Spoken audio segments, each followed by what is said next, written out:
Hi there, everybody. Rom here from Kid Museum. I'm a maker educator. I'm Warren. I'm a maker educator at Kid Museum. There are a couple of ways that we'll ask you to interact on Zoom to basically make this more like we were in a classroom or a workspace together.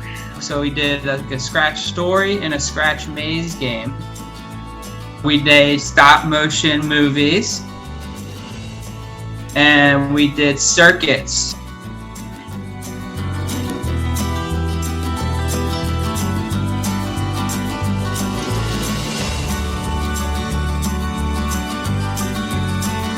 Three, two, one. Roar! How many photos did you end up taking, Josh?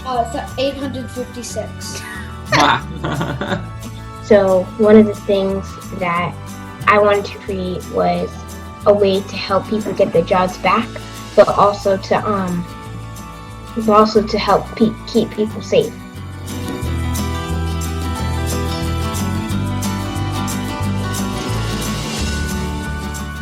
Thank you so much for having your kids take part in this camp. It's been so much fun this past week. Bye, everybody. It was great to see you. Thank you for the privilege. It really is a privilege to teach you.